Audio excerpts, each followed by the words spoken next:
Hello friends, welcome to Excel in Career.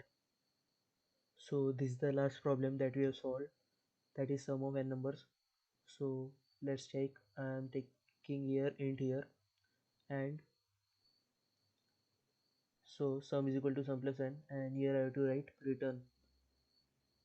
Okay, and if n equals to 0, then we have to return the s. So now we will check the answer. So this is the 15 that we have got.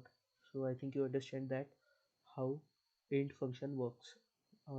Int works. We can write void also, and we can write int depending upon us. Now the next is the factorial. So we want the factorial. So let's take int f here, factorial for f, and initially we know that initially the factorial value is 1. Okay, and we want the we want here abc of n comma f, means here n is 5 and f is 1.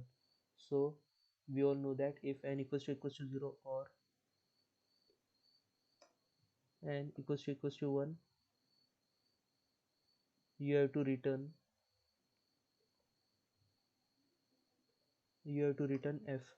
Okay, so simply if n equals to 0 and equals to 1, so it return f.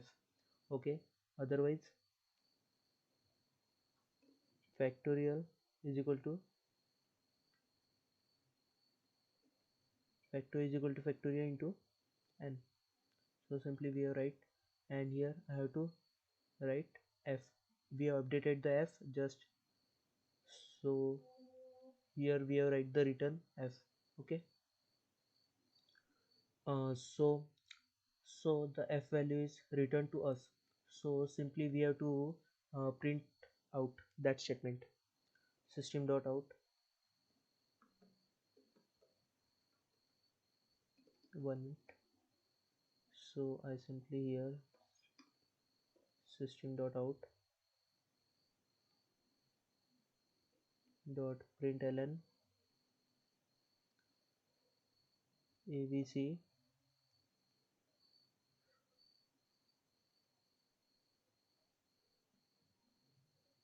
abc of 5 comma 1.